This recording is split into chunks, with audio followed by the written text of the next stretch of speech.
E numa chuva, eu te contei isso, a nossa casa era uma casa de palha. Eu acho que só tinha duas casas de palha nessa época, na rua de Santa Cruz. E nossa casa era de palha. E era palha em cima e palha do lado também. E a parede que era do nosso quarto, ela era uma parede de barro, mas toda já deteriorada. E nessa chuva a parede caiu. E eu dormia na cama junto com meu irmão. E a gente acordou espantado e eu chorando, eu disse: um dia eu vou trabalhar e construir uma casa para minha mãe. Eu lembro disso. E no outro dia eu fui para a igreja, né? A igreja do Ponte tinha uma oração chamada Oração do Meio-Dia. E eu fui para aquela igreja, nós oramos e depois os meninos disseram: Charles, vamos lá na rádio evangélica fazer uma visita. E peguei minha bicicletinha e nós fomos para a rádio. Chegando na rádio, eu sentado na recepção, tinha o diretor chamado Urico Leitão, eu não conhecia até então. E eu era um menino bem franzininho, do cabelo espetado, né?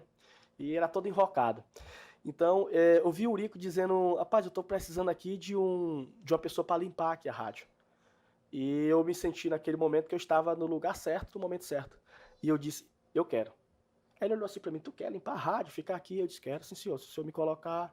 Aí depois vê amanhã. Aí eu fui. Limpava a rádio, fazia tudo. Com uma semana, eu vi ele dizer que ele queria um corretor. Um corretor para ir atrás dos comerciais, Vendeu para os vender os comerciais. comerciais. E eu disse: eu quero.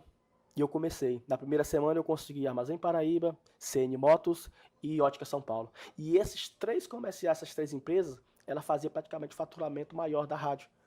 Depois de poucos dias, ele me chamou e disse: eu quero te dar um programa. Aí já não era mais eu que estava pedindo, mas sim, ele já estava oferecendo. E eu passei a ser locutor, fazia o Amanhecer de Louvores. Eu falei para ti como era o meu trabalho lá. Eu começava o Amanhecer de Louvores, abria a rádio, né, 5h30 da manhã. De lá da rádio tomava café, ia para o centro fazer a questão dos comerciais. De lá ia para Luiz Azevedo estudar. Do Luiz Azevedo vinha para casa tomar banho, ia para a igreja. E da igreja eu ia para a rádio porque eu fazia o fim de noite também.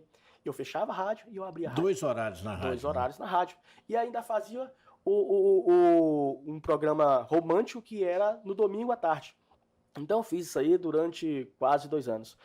E houve a oportunidade de uma reunião onde estavam algumas pessoas, radialistas renomados. Cito aqui uma pessoa que trabalhou comigo, o Zaqueu Souza, trabalhou comigo também o Ribamar Rodrigues, o pastor J. Wilson, que hoje é pastor da Igreja Assembleia de Deus, pastor Ribamar também, que hoje trabalha Na Band, tá na na Band. Band, né? Na Trabalha Band. na Band.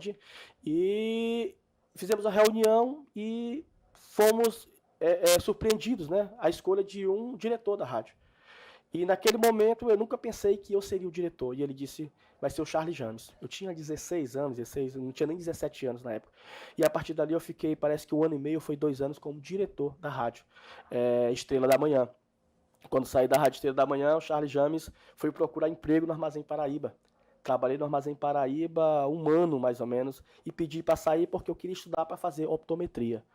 Mas antes de sair do Paraíba, eu fui chamado, né, no setor pessoal e foi me mostrado uma carta que o gerente do Paraíba estava mandando para a matriz em Teresina, pedindo, né, que eu fosse para o cargo de chefe de venda externa. Na época eu trabalhava na venda externa.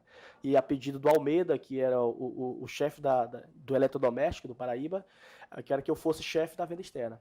E eu agradeci, mas eu não podia aceitar, porque eu tinha um planejamento. Meu planejamento naquele momento era estudar optometria e foi isso que eu fiz. De lá, eu comecei a fazer optometria, nós colocamos uma ótica aqui, foi uma sociedade minha com meus ex-cunhados. A gente colocou a ótica, que hoje é a ótica mundial.